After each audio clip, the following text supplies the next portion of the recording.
현 2021년 세계에서 가장 잘 나가는 경제대국 5개 나라는 어디인가요? 10위를 뽑으려면 한두 나라 정도는 의견의 차이가 있을지 몰라도 5개국은 금방 생각하실 수 있을 겁니다. 미국, 중국, 일본, 독일, 영국이 그 주인공이죠.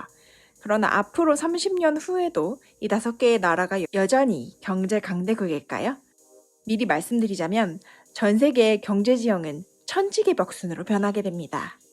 일단 30년 후를 예측하는 전체 GDP 순위를 먼저 보자면 1위 중국, 2위 인도, 3위 미국, 4위 인도네시아, 5위 브라질, 6위 러시아, 7위 멕시코, 8위 일본, 9위 독일, 10위는 영국 순이었습니다. 30년 후는 먼 미래이기 때문에 10위권을 예측할 때 엇갈리게 되는 경우도 많이 있지만 1위부터 5위까지는 거의 대부분이 일치하는 예측을 보였는데요. 순위에서도 알 수 있듯이 앞으로 30년간 경제성장의 지형은 신흥국 위주로 흘러갈 것입니다.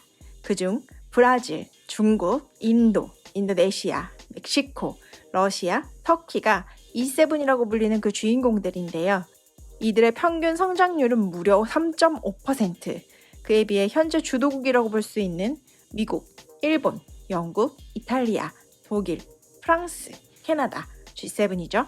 이들의 평균 경제 성장률은 1.6%로 추정됩니다. 2050년에는 앞서 말한 신흥 경제국 7개국이 세계 GDP 전체 중 무려 50% 이상을 차지하게 되고 G7은 전체 중 20% 미만으로 줄어들 것으로 보고 있습니다. G7이 아닌 EU국으로만 보자면 훨씬 경제 규모가 작아지는데요.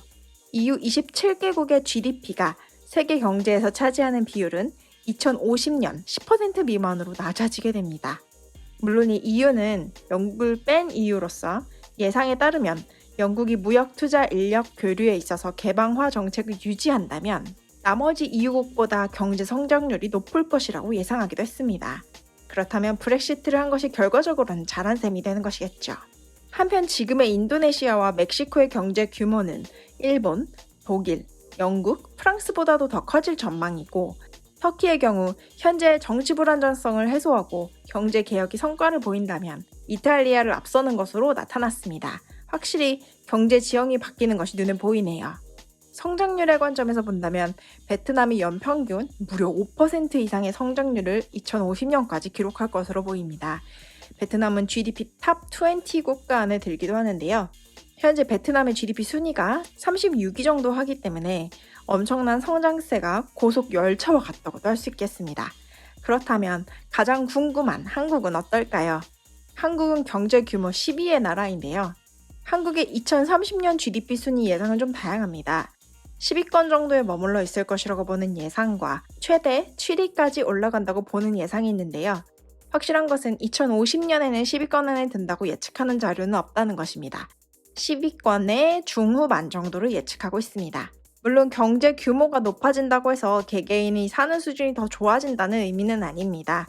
2016년 미국의 1인당 GDP는 중국의 4배, 인도의 무려 9배였습니다. 이러한 격차는 2050년에 미국의 1인당 GDP가 중국의 2배, 인도의 3배 정도로 어느 정도는 줄어들 것으로 보입니다. 하지만 여전히 2050년에도 신흥 경제국보다는 G7의 국가들이 높은 평균 임금을 받을 것으로 예측하고 있는데요.